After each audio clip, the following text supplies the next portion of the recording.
How to question the acceptance of popular thinking. Popular thinking has often proved to be wrong and limiting. Questioning it isn't necessarily hard, once you cultivate the habit of doing so. The difficulty is in getting started. Begin by doing the following things. 1. Think before you follow. Many individuals follow others almost automatically. Sometimes they do so because they desire to take the path of least resistance. Other times they fear rejection. Or they believe there's wisdom in doing what everyone else does. But if you want to succeed, you need to think about what's best, not what's popular. Challenging popular thinking requires a willingness to be unpopular and go outside of the norm. Following the tragedy of September 11, 2001, for example, few people willingly chose to travel by plane. But that was the best time to travel. Crowds were down, security was up, and airlines were cutting prices. About a month after the tragedy, my wife, Margaret, and I heard that Broadway shows had lots of seats and many New York hotel rooms remained empty. Popular thinking said, "Stay away from New York." We used that as an opportunity. We got cheap plane tickets to the city, booked a room in a great hotel for about half price, and got tickets to the most sought-after show, The Producers. As we took our seats in the theater, we sat next to a woman beside herself with excitement. "I can't believe I'm finally here," she said to us. "I've waited so long. This is the best show on Broadway, and the hardest to get tickets to." Then she turned to look me in the eye and said, "I've had my tickets for a year and a half, waiting to see this show." "How long ago did you get yours?" "You won't like my answer," I replied. "Oh, come on," she said. "How long?" "I got mine 5 days ago," I answered. She looked at us in horror. By the way, she was right. It's one of the best shows we've seen in a while. And we got to see it only because we were willing to go against popular thinking when everyone else was staying at home. As you begin to think against the grain of popular thinking, remind yourself that unpopular thinking, even when resulting in success, is largely underrated, unrecognized, and misunderstood. Unpopular thinking contains the seeds of vision and opportunity. Unpopular thinking is required for all progress. The next time you feel ready to conform to popular thinking on an issue, stop and think. You may not want to create change for its own sake, but you certainly don't want to blindly follow just because you haven't thought about what's best. 2. Appreciate thinking different from your own.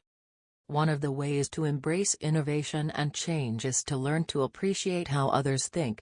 To do that, you must continually expose yourself to people different from yourself. My brother, Larry Maxwell, a good businessman and an innovative thinker, continually challenges popular thinking by thinking differently.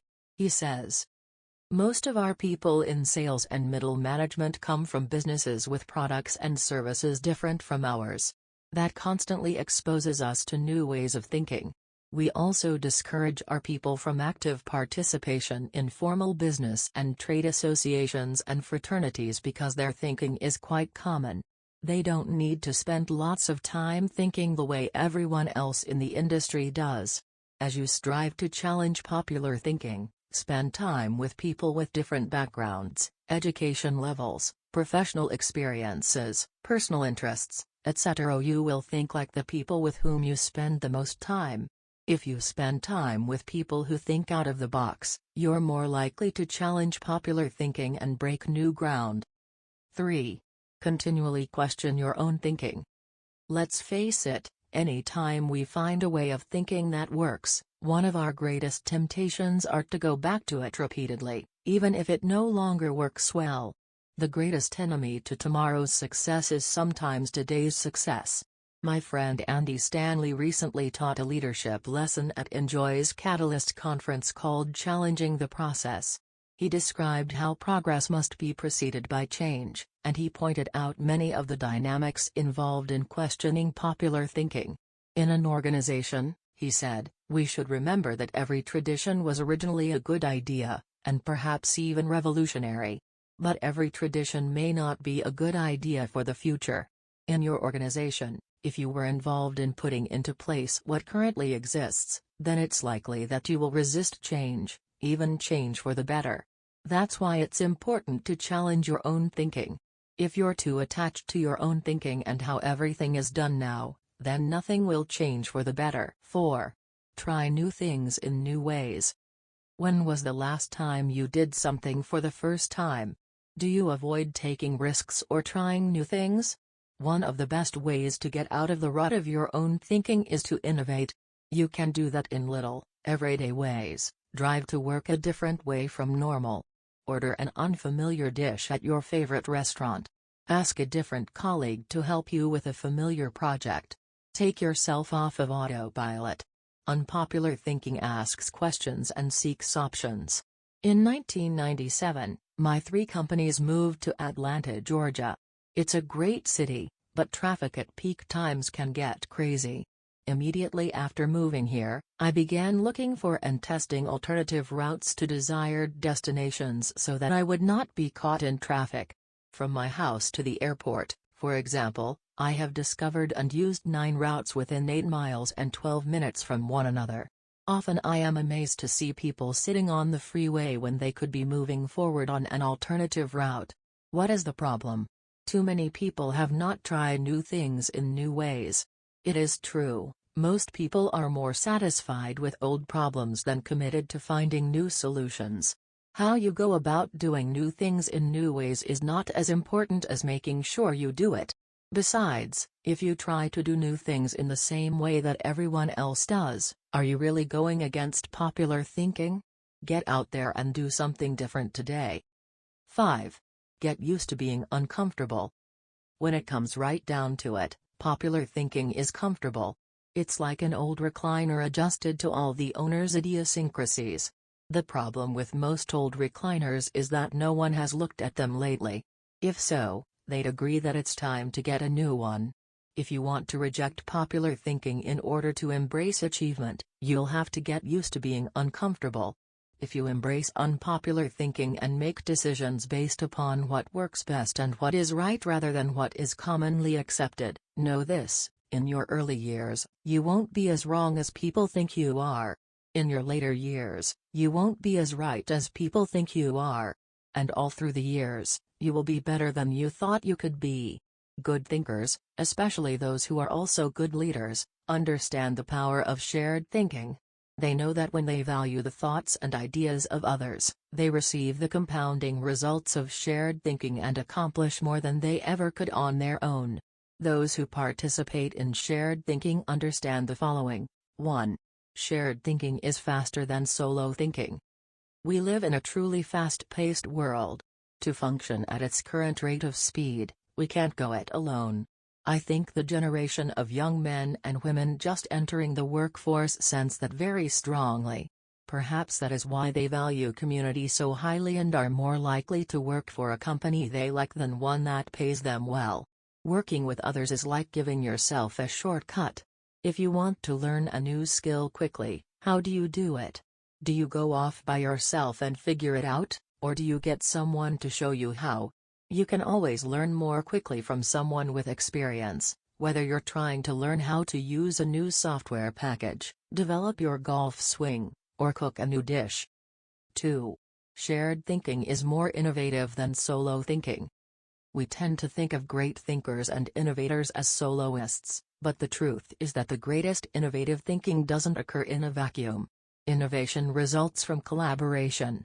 Albert Einstein once remarked, "Many times a day I realize how much my own outer and inner life is built upon the labors of my fellow men, both living and dead, and how earnestly I must exert myself in order to give in return as much as I have received." Shared thinking leads to greater innovation, whether you look at the work of researchers Marie and Pierre Curie, surrealists Louis Brunel and Salvador Dali, or songwriters John Lennon and Paul McCartney. If you combine your thoughts with the thoughts of others, you will come up with thoughts you've never had. 3. Shared thinking brings more maturity than solo thinking. As much as we would like to think that we know it all, each of us is probably painfully aware of our blind spots and areas of inexperience. When I first started out as a pastor, I had dreams and energy, but little experience. To try to overcome that, I attempted to get several high-profile pastors of growing churches to share their thinking with me. In the early 1970s, I wrote letters to the 10 most successful pastors in the country, offering them what was a huge amount of money to me at the time, $100, to meet me for an hour, so that I could ask them questions. When one said yes, I'd visit him. I didn't talk much, except to ask a few questions. I wasn't there to impress anyone or satisfy my ego. I was there to learn. I listened to everything he said, took careful notes, and absorbed everything I could. Those experiences changed my life. You've had experiences I haven't, and I've had experiences you haven't. Put us together and we bring a broader range of personal history, and therefore maturity, to the table. If you don't have the experience you need, hook up with someone who does. 4. Shared thinking is stronger than solo thinking. Philosopher-poet Johann Wolfgang von Goethe said, "To accept good advice is but to increase one's own ability. 2 heads are better than 1, when they are thinking in the same direction. It's like harnessing 2 horses to pull a wagon. They are stronger pulling together than either is individually. But did you know that when they pull together, they can move more weight than the sum of what they can move individually? A synergy comes from working together. That same kind of energy comes into play when people think together." 5. Shared thinking returns greater value than solo thinking. Because shared thinking is stronger than solo thinking, it's obvious that it yields a higher return. That happens because of the compounding action of shared thinking. But it also offers other benefits. The personal return you receive from shared thinking and experiences can be great.